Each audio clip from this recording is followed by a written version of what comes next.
G'day, this is Steve. We're one of the groups doing Garage Project for our 320 management presentation. With me is Eric, Serena, and Harrison. My name's Max. To get right into it, Garage Project is one of the most famous Wellington craft beer breweries. So really we're aiming for a reputation in the nano brewing market. So that's developing a lot of sort of one-off beers on a large scale and really highlighting creativity. To move on, we've got our current strategies with a business canvas. So the very heart of Garage Project's value proposition is the beer first philosophy, where everything that they do, it's just about quality beer. And after 9 years in the Wellington market, they've managed to set up some pretty significant distribution channels, which involve supermarkets, liquor stores, and restaurants all over the country. Obviously, their branding is quite unique. We can see on each new beer produced, they're working with local artisanal types to develop these new designs. And you'll notice that Garage Project itself is actually very minimal. So we're seeing that in their creative designs, people actually recognise the Garage Project brand as opposed to just a generic product. Relationships with bigger companies like Whittaker's, we can see that in our chocolate-based beers, these sort of corporate relationships to build value. It's effectively a small batch brewery with a large trial and error culture. So we're going for, again, creativity as the key. We also have a very strong presence on social media, distributing through every typical medium, as well as our website.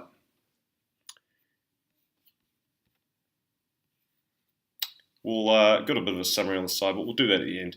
To start with, we've got the industry life cycle. So what we noticed with Garage Project's industry life cycle is that that potentially Garage Project had reached its maximum growth in the Wellington region, just because we think that Garage Project has had such a successful campaign in getting the Wellington region to know who they are and their products, that we think that maybe they have reached the end of their growth period.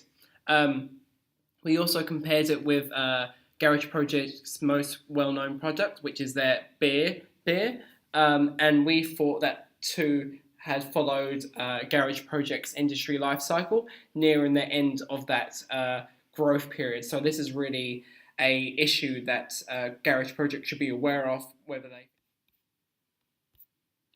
So moving into the example, we found economic, environmental, social and legal factors to be the most relevant for Garage Project. On the economic side, they do embrace new growth opportunities where they can, whether that be by partnering with community groups such as the Wellington Zoo or the Cuba Duper Festival, getting amongst with the events to create new themed beers that they can then sell. They do have products such as t-shirts, hoodies, and also dog food, which is made from the byproducts of their beer.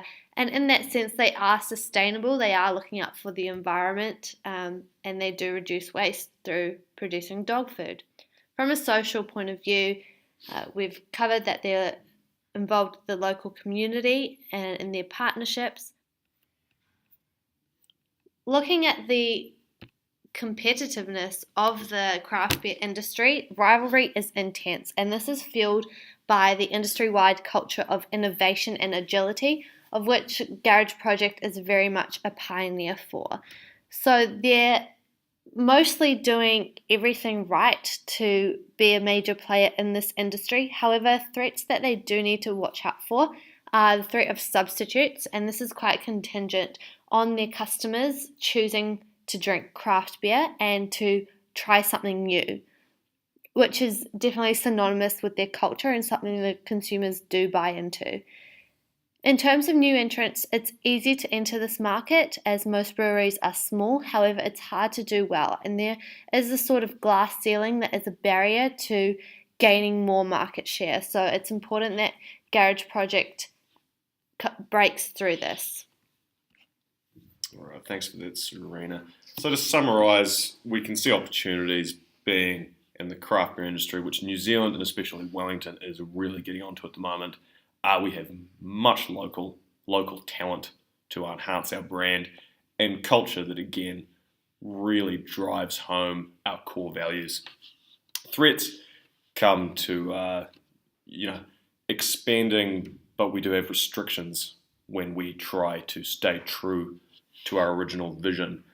Tuatara, brands like that have been bought up by Lion, and while they have had that massive influx of capital and they've expanded quite rapidly, they have lost a lot of that craft beer blood. To move into strengths and weaknesses, again, we'll come back to the summary, but in the meantime, the value chain. When we analyse Garage Project through the value chain framework, we notice that some of its greatest strengths is sort of what we picked up on already, that sort of that small local brewery status, being an independent chain that's focused on ensuring a quality and a unique product, which sort of allows it to have that real strength, especially when customers are wanting authenticity. As well as that, the trial and error culture at Garage Project, which allows Garage Project to develop unique and different brews, which allows them to stay ahead of the curve compared to their competitors, allowing them to stay innovative. As well as that, when we did a Blue Ocean framework, we decided to look at New Zealand's strongest beer brand, which was Steinlager. And when we compared that against Garage Project, what we noticed was that Garage Project's greatest strengths were, as we mentioned in that value chain framework, were in its quality of flavours, and in that customer loyalty. And we thought this was a real area where Garage Project can invest more to further develop its value. To touch on the VRIN framework, we can see value added in their quality batch production, their reputation, their agile batch production, their packaging and their artwork, and their relationship with local businesses. Now, a lot of that, as we can see, is both rare and inimitable, but a lot of it's substitutable. You can get a lot of those mass manufactured companies, your Lions, your Heinekens, your Steinlagers, who are able to produce beer on a scale that far outweighs our capabilities, and it oftentimes is cheaper. So we do see the capability, or the capacity at least, for competition to undercut us there. So to surmise, the strengths are our agility and our ability to experiment with new flavours, new beers, again, owing to the small batch production end.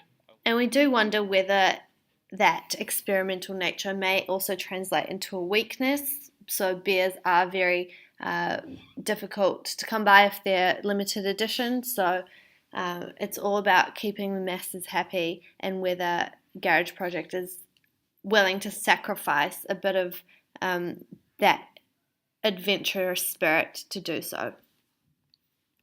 Right, so for our future strategy, we've got two key words that we really want to drive home, really want to have you remember.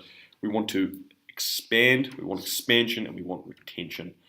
And those may seem oxymoronic. However, it really comes through, again, like I was explaining with Tuatara. If you expand too quickly, say by means of being bought out, and gaining access to a much larger company's distribution channels and manufacturing processes, you can lose a lot of the heart of craft brewing. And in Garage Project case, that's a particular threat, considering exactly how we pride ourselves on quality and creativity.